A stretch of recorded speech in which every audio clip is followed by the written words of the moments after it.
Hello, welcome to my presentation on compulsory education law of the People's Republic of China. This is for Teach Now. So it's currently my master's program that I'm working through in China. So with this project, I was supposed to make or just review a law and how it relates to education in the country that you're currently in. So I chose this law. It's very relevant to the teaching profession, or obviously, and I'll go into that later. So yeah, without further ado, I'm going to, I guess, get going. So um, for just an intro on what Chinese education is, or I guess some basic intro. So it's the largest in the world. Currently, there was recently in 2016, 9.4 million people took the Gaokao, which is the college entrance examination for China. It's incredibly rigorous, really difficult. And if you can figure out any kind of subject or objective way to measure 9.4 million students, then write a thesis on it, and you will definitely find a job for China. So, moving on, or that's just talking about my specific law, the compulsory education law for the People's Republic of China. What's referring to is the focus of education. It establishes a right to education. So I've reviewed that in my undergraduate thesis and how it has several benefits in the perspective of education in the culture. But what the rule actually does is it creates this mandatory tuition-free education for students ages 6 to 15. And so I'll go into, it was created in 1986, and I'll go into the little bit of the history about this law and why it was implemented, and especially the roles of the teacher, the school, and the student later in this presentation. Initially, I want to talk about the goals of this program. So currently, it was 1986. There's a huge disparate gap between the rural China and developed China. So in cities like Beijing, Shanghai, and Hong Kong, which are tier 1 cities in China, they're highly developed, highly foreign-oriented. Their education system was, like superb. It was fine. However, in the rural areas, the education system was incredibly lacking, and the students graduating from the top schools in Beijing, Shanghai, and Hong Kong, were able to succeed at any university around the world. But students in the rural districts were not given the same opportunity to succeed. We're given like a fraction of the opportunity to succeed as the students in like the higher tier schools. So along with this came like this disparate educational outcomes, came illiteracy. China has always struggled with illiteracy. I currently have a housekeeper called my ayi, which translates to aunt, but someone takes care of my house. She's a 40-year-old woman, and she can't read Chinese. Chinese, obviously, really difficult language, characters. None of it is, there is like a written alphabet, there's an alphabet for it, but if you don't know the character, you're kind of, you really struggle with the language. So China in the 80s, 86, had a illiteracy rate of 20%. That's like about 180 million people who could not read the language. So by focusing on educational outcomes, creating this mandatory education system, the goals were to boost the outcomes of these rural citizens in China. And it actually was tremendous success. So this is just a quote from the Constitution that talks about education, or I guess like from the actual law. State policy on education shall be implemented, and quality-oriented education shall be carried out to improve the quality of education and enable children and adolescents to achieve all-around development, morally, intellectually, and physically, so as to lay the foundation for cultivating well-educated and self-disciplined builders of socialism with high ideals for moral integrity. So not only was the goal just for literacy, but was also well-rounded liberal development. John Dewey would be so proud of this new education system that was come about with the Chinese law. So I've kind of talked about the goals, boosting illiteracy or like removing illiteracy. Now I'm going to shift into the roles of the different players in this education and boosting educational outcomes for students. Initially, it's the students, moves on to the school and the teachers. There are the three parts that all play the factors in the law. So starting with the students, pretty easy for them. Their goal, or I guess what they need to do is they need to, or I guess, get a parent and make sure that they enter school at age 6. What I felt was interesting about this was that if there's an illness or other circumstances that an adolescent can't attend school, the student actually needs to go to the local township and get their like leave approved. So if they have to go to a hospital or if they need to like change schools or by any means necessary, like or whatever happens, they need to actually like go to the township to get that approved. A little bit complicated, but welcome to China. Make sure that those students are educated. Moving on to the schools. There's also school expectations. So the government sets up the school with accordance with the relevant provisions of the state. Most of those provisions are accommodations for the students' diverse needs. So that includes special education, that includes boarding schools, potentially if the student is in like a rural area. This includes giving students giving juvenile delinquents access to an adequate education. And this also includes the safety and the security of the school. This includes like the physical security and the structural security of the school, just so the students can remain, can achieve those higher levels of Maslow's hierarchy of needs. Teachers. Teachers are required to retain qualifications prescribed by the state. I'm not familiar with the requirements for local teachers. I'm very familiar with requirements for foreign teachers, as I am one, and especially for college English or for local English teachers. We need to have a college degree from a native-speaking country. I need to have a TEFL or TESOL certification, which is a certification granted by like a company. It proves that you understand like lesson plan building, developing curriculum, and especially addressing students who are ESL learners.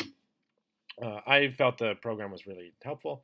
I have to have no criminal record, which mine's clean, and I have to have either an educational degree or 1 to 2 years of teaching experience in my home country. So, along with these expectations, there are also other expectations. So, teachers must use state-approved textbooks. Currently, I work at a school, and our textbooks have several pages just blacked out, just completely smeared. Can't see any of the pictures. So now it's state approved. My salary is guaranteed not to be lower than civil servants, which is pretty cool, although I don't really have to worry about that because I work in a private school, which means my salary is a bit higher than average public school teachers. But the value of the wage of a public school teacher is significantly higher on average than the average worker in Beijing or in China in general. So that makes the profession a lot more rewarding or a lot more valued in the culture than other professions. And the school ensures teacher professional development, which makes sure that the school is looking out for me to make sure that I can properly move forward in my career. So continuing on, while students are in this period of from 6 until 15, students cannot be expelled. I had a good conversation with my vice principal about this, and he currently had a student in one of the kindergarten programs who just arrived late just about every day. I think by the end of the year, he racked up like 87 days of being late. School couldn't expel him. However, what they did was they prevented the student from advancing into first grade. Parent had a little conniption, and they bumped him from they bumped him into a different school, which would be more appropriate for him. So that was cool.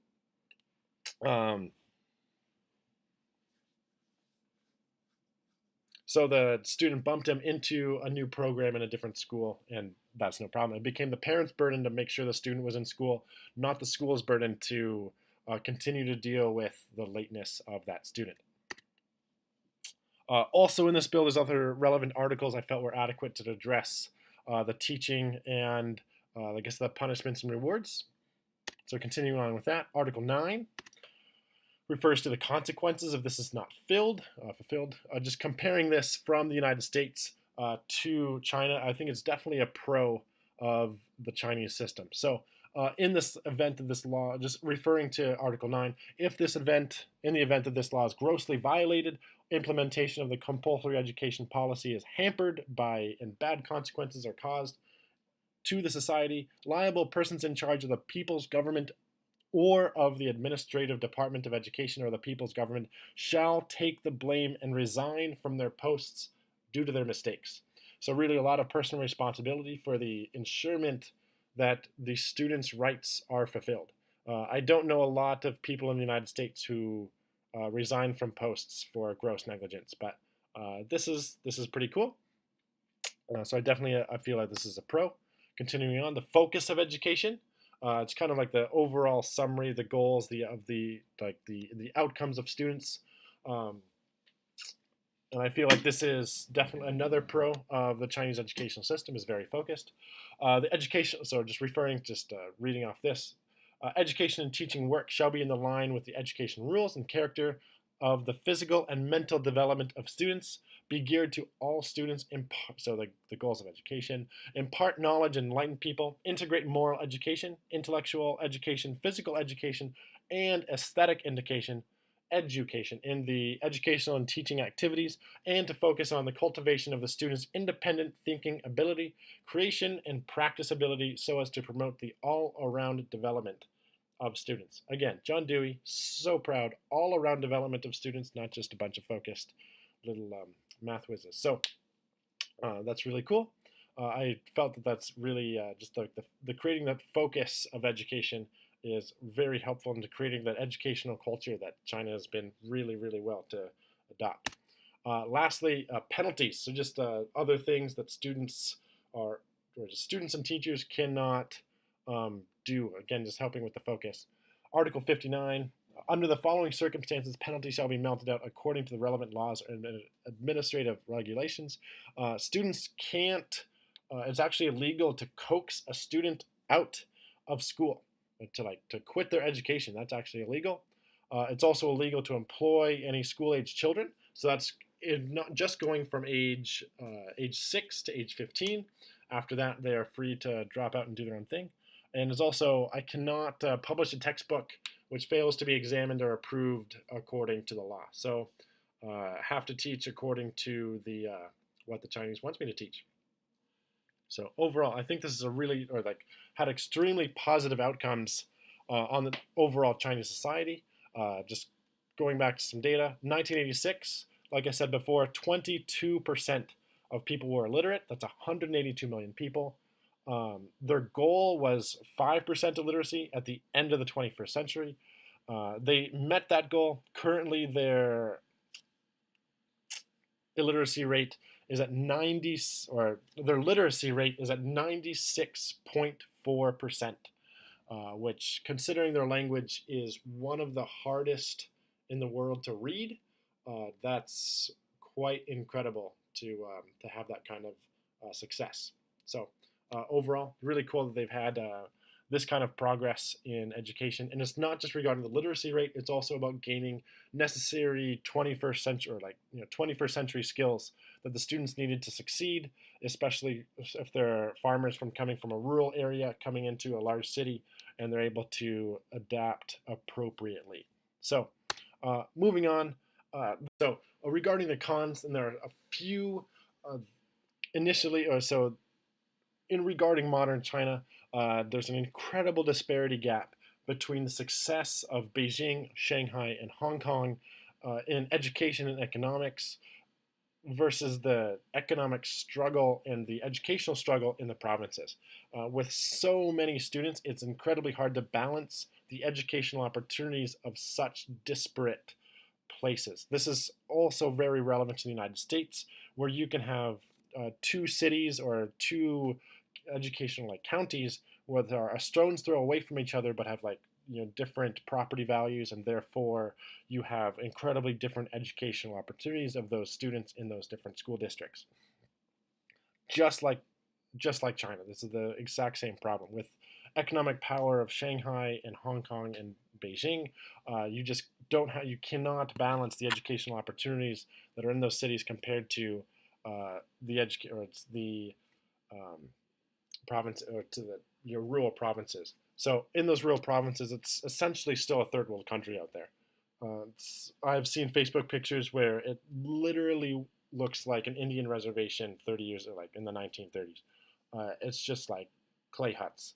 So when you have that kind of an educational gap, or an educational gap that's going to become from the economic gaps between like the rich cities and the poor cities, the education is just not going to be the same quality and the same relevance, and it's going to have the same value and importance. So with that comes high dropout rates. Although dropping out is, or it's actually like illegal. It's not going to school, and just it's not dropping out per se, but it's just not formally dropping out. So just not showing up to school is still illegal. Parents in the poorer communities need to address just what's best for their livelihood, and they realize that the educational outcomes of having a student finish to age 15 is just not very beneficial. The college options are very poor, and including like this, a parent would still have to pay for several years of education to get to a Gaokao test, the college entrance exam, and then they have to send them to college. Sometimes this economic burden that's been heavily subsidized is still too much, and just parents cannot make that jump. So if there's a significant con, it's that it's just the educational gap between the high tier one cities that have a lot of educational success are just unbalanced with the educational gap that's in the provinces. So it's just that hasn't been balanced the way that it was initially intended to be balanced. So in short, in conclusion, this compulsory education law is just a mandatory education for ages 6 to 15. It's very successful in dropping illiteracy rate from 20% to 5%, which is in a country where the language is already difficult to learn. I'm having a lot of fun with it. That's an incredible drop of people. And then lastly, it's just if there's only a con, it's that the widely disparate educational outcomes are really just the goals of the law have not been achieved yet. They still need to achieve their outcomes, and that's going to happen with greater economic development in the provinces, which is going to lead to more educational funding, better schools, more focus on education, and eventually, hopefully, educational success for the people who haven't had it in the past. Thanks for listening.